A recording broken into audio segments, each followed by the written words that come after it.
খোলা নিয়ে দাঁড়িয়েছেন, আমি তৈয়ার আছি। দ্রুত আমার রওনা করেছেন নবীজির বাড়িতে মাথা আনার জন্য সামনে যাচ্ছেন।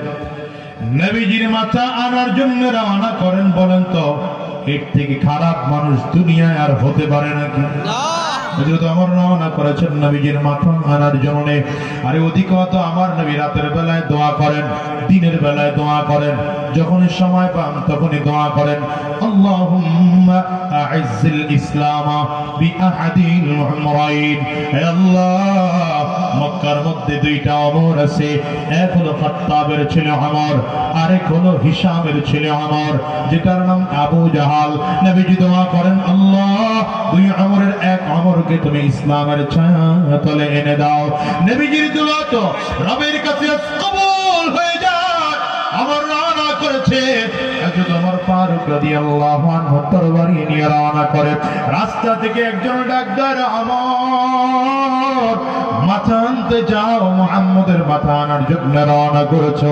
বাড়ি থেকে খবর নিয়ে দেখছো ওই মুহাম্মদের ধর্মই তোমার বোন আর বোন জামাই গ্রহণ করে ফেলেছে। ওমর রাদিয়াল্লাহু আনহুর মেজাজ পুরো গরম। নবীজির মাথা আনতে না গিয়ে ঘুরে বাড়িতে চলে গেলেন। দরজায় কোন কান লাগায় শুনতেছেন কোরআন তেলাওয়াতের আওয়াজ পাওয়া যায়। যদিও ভালো লাগে, কিন্তু এরপরও নবীজির ধর্ম গ্রহণ করেছে, মেজাজ খারাপ। হযরত ওমর রাদিয়াল্লাহু আনহু দরজা ভেঙে ঘরের মধ্যে ঢুকলেন। বোন জামাইকে বেধড়ক মারতে আরম্ভ করলেন। বোন সামনে এসে দাঁড়িয়েছেন, ওমর রে ওমর, আমার স্বামী শুধু একা কালিমা পড়ে নাই, আমিও কালিমা পড়ে মুসলমান হয়েছি। মারলে আমার স্বামীকে একা মারবা না, তাইলে আমাকেও মারো, নয়তো তুমি তার গায়ে হাত দিতে পারো না। হযরত ওমর রাগের মাথায় নিজের বোনের গালের মধ্যে এক থাপ্পড় বসিয়েছেন। থাপ্পড়ের কারণে গাল ফেটে রক্ত পড়তে আরম্ভ করেছে। বোন কান্না করে আর ডাক দেয়, মারতে মারতে জমিন থেকে বিদায় করে দিতে পারো, কালিমা পড়েছি, কালিমা ছাড়তে রাজি না। হযরত ওমর রাদিয়াল্লাহু আনহু দিল নরম হয়ে গেল। মনের অজান্তেই যেন কোথা থেকে কোরআনের প্রতি একটা টান চলে আসছে। বোনের দিকে তাকিয়ে বলে, বোন এতক্ষণ যে কোরআন পড়তেছিলা, আমার কাছে পৃষ্ঠাটা দেওয়া যাবে নাকি?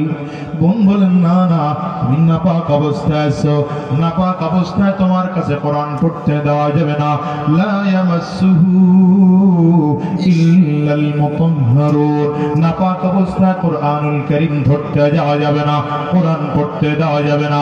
হযরত ওমরকে বললেন, যদি কোরআন পড়তে চাও তাইলে আগে ওযু করো, আগে গোসল করো, আগে পবিত্র হও, এরপরে আসো, আমি তোমাকে কোরআন দেওয়ার জন্য তৈয়ার আছি। হযরত ওমর পরের দেখানো পদ্ধতি অনুযায়ী গোসল করিয়া চমৎকার করে পবিত্র হয়ে গেলেন। পবিত্র কাপড় পরিধান করে হযরত ওমর পৃষ্ঠাটা হাতের মধ্যে লইয়া একের পর এক আয়াতগুলো পড়তেছেন, আয়াত পড়তেছেন, আয়াত পড়ে পড়ে পড়ে পড়ে হঠাৎ করে পড়া শুরু করলেন। ইন্নানি আনাল্লাহ,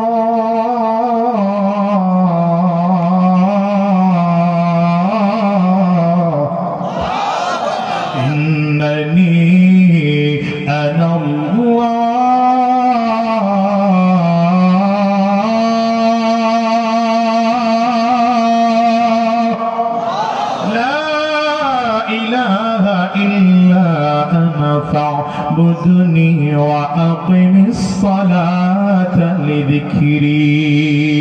আল্লাহ তাআলা নিজের পরিচয় নিজেই দিয়ে বলছেন। হযরত ওমর আরবি ভাষা বুঝতেন, অর্থ জানতেন, আরব দেশের মানুষ ছিলেন।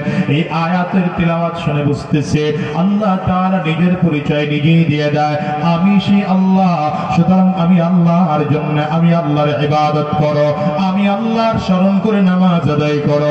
হযরত ওমরের চোখ দিয়ে যেন অজান্তে টপ টপ করে পানি পড়তে আরম্ভ হয়েছে। দিল নরম হয়ে গেল। এক হাতে বোন জামাইরে ধরেছেন, আর এক হাতে বোনকে ধরে ডেকে বললেন, চল রে, এই কোরআন যদি এত মজার হয়, যেখানে কোরআন শেখানো হয়, আমারেও সেখানে নিয়ে চল। এক হাতের মধ্যে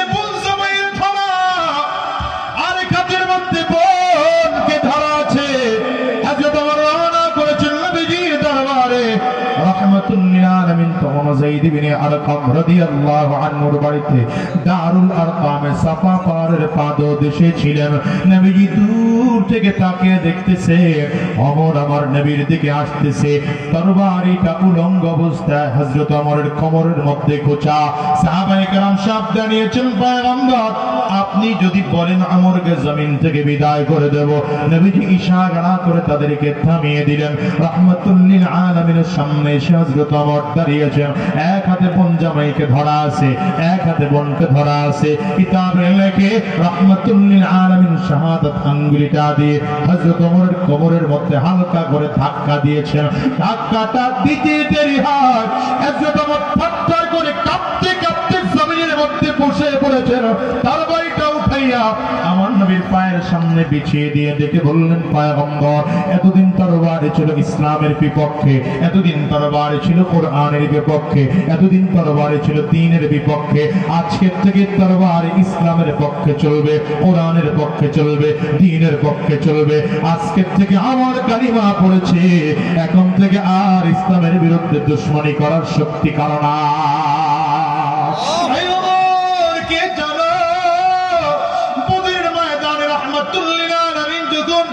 চোখের পানিগুলো ফেলে ফেলে কান্না করে, রাহমাতুল লিল আলামিনের কান্না সহ্য করতে না পেরে জিবরিল আমিন চলে আসছে। ওদিকে আমার আবু বকর সিদ্দিক রাদিয়াল্লাহু আনহু আমার নবীর জড়ায় ধরে বলতেছেন, হাসবুকা ইয়া রাসূলুল্লাহ, ও পয়গম্বর যথেষ্ট হয়েছে আপনার কান্না, আপনি আর কান্না করবেন না।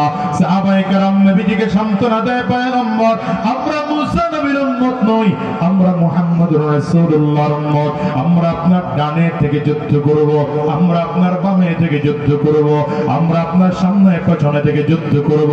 হযরত ওমর সবাইকে তাক লেকে লাগিয়ে বলছেন, পয়গম্বর আপনার 313 জন সাহাবী যুদ্ধের ময়দানে আসছে, এর মধ্যে থেকে যদি 311 জন চলেও যায়, আপনি একা থাকবেন সিপাহ সালার হিসাবে, আমি আপনার সৈন্য হিসাবে থাকব।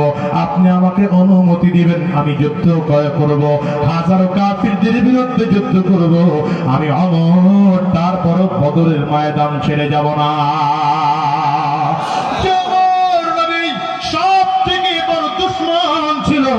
সেই আমর আজকে কোরআনের কাছে আসার কারণে, নবীর সুহবত অর্জন করার কারণে সেই আমর এমন বিশ্বস্ত হয়ে গেলেন, আজকে নবীর পক্ষে লড়াই করার জন্য তৈয়ার। শুধু তাই নয়, রাহমাতুল লিল আলামিন সাহাবায়ে কেরামদেরকে 10 জন সাহাবীকে জীবদ্দশায় জান্নাতের সার্টিফিকেট দিয়েছেন। আমার মালিক ঘোষণা দিলেন, বদরের ময়দানে যে সকল সাহাবায়ে কেরাম উপস্থিত হয়েছে, আমি আল্লাহ তাদের জিন্দেগীর গুনাহ মাফ করে দিলাম। উহুদের ময়দানে যারা শরীক হয়েছে, আমি আল্লাহ তাদের জিন্দেগীর গুনাহ মাফ করে দিলাম। খন্দকের ময়দানে যারা উপস্থিত হয়েছে, আমি আল্লাহ তাদের জিন্দেগীর গুনাহ মাফ করে দিলাম। অধিকার রব্বে কারীম কোরআন কারীমের মধ্যে সব সাহাবায়ে কেরামদের ব্যাপারে ডাইরেক্ট ঘোষণা দেন, রাদিয়াল্লাহু আনহুম ওয়া রাদু আন। আল্লাহ সাহাবায়ে কেরামদের প্রতি খুশি, আমার আল্লাহর প্রতিও সাহাবায়ে কেরামরা খুশি। এইবার বুঝে শুনে উত্তর দেন, যাদের প্রতি আল্লাহ তাআলা খুশি সেই সাহাবায়ে কেরাম জাহান্নামী হবে না জান্নাতি।